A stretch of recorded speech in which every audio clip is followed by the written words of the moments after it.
اللهم صل على سيدنا محمد وعلى آل سيدنا محمد وأصحاب سيدنا محمد وبارك وسلم. حضرات علماء کرام و سامعین کرام، السلام علیکم ورحمۃ اللہ وبرکاتہ.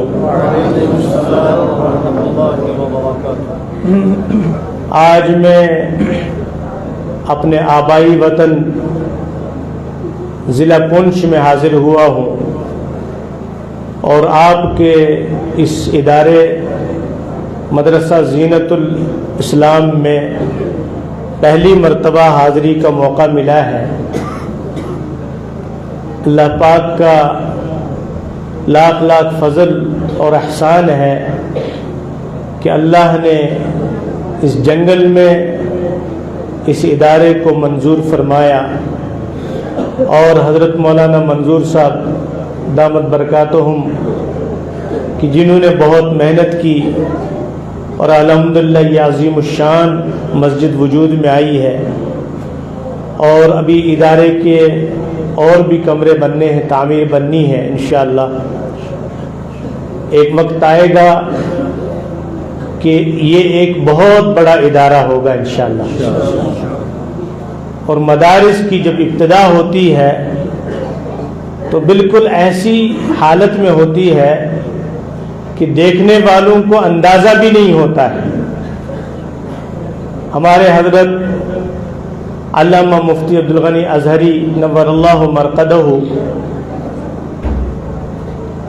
جہاں پر مدرسے کی سنگ بنیاد رکھتے تھے، وہاں چھوٹا سا چھپر ڈال دیتے تھے اور اس چھپر سے ابتدا کرتے تھے. مجھے یاد ہے کہ حضرت جب یہاں سے ہجرت کر کے کشمیر سے تشریف لے گئے بادشاہی باغ سہارنپور، وہاں حضرت نے پہلے ایک چھپر ڈالا، پھر دوسرا، تقریباً 3-4 چھپر ڈالے حضرت نے. تو دیکھنے والے یہ کہتے تھے کہ یہ تو چند دن یہاں رہیں گے، اس کے بعد یہاں سے چلے جائیں گے. یہ کشمیر سے آئے ہوئے لوگ ہیں، حالات کی مجبوری کی وجہ سے یہاں آئے ہوں گے، لیکن ان کو نہیں پتا تھا کہ جہاں پر اللہ کے کسی ولی کی آمد ہو جاتی ہے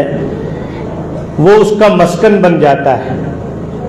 اور پھر وہ عظیم الشان مرکز میں تبدیل ہو جاتا ہے. جس طریقے سے ہمارے اور آپ کے پیغمبر سیدنا و حبیبنا و شفیعنا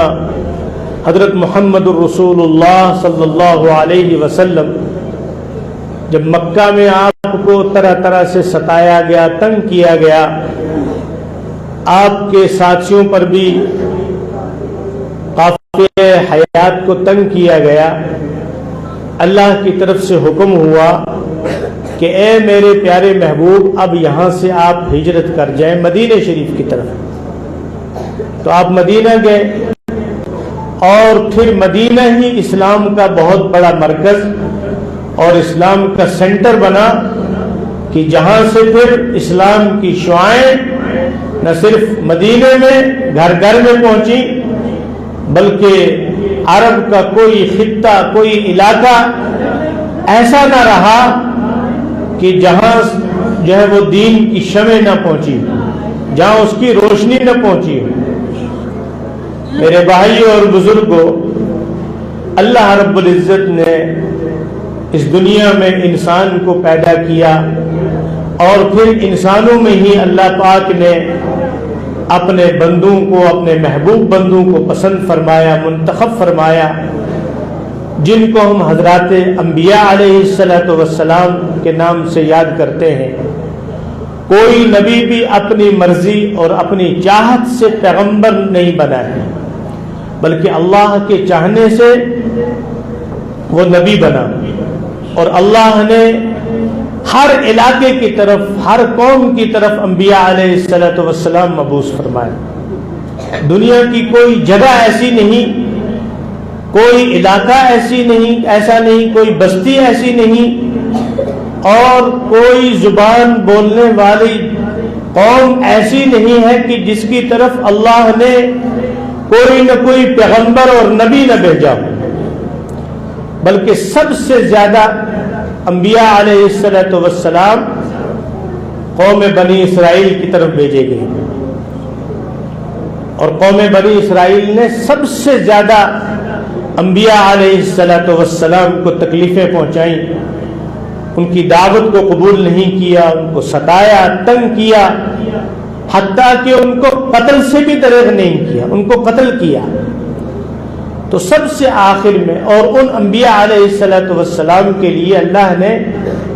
مختلف القاب کو پسند فرمایا۔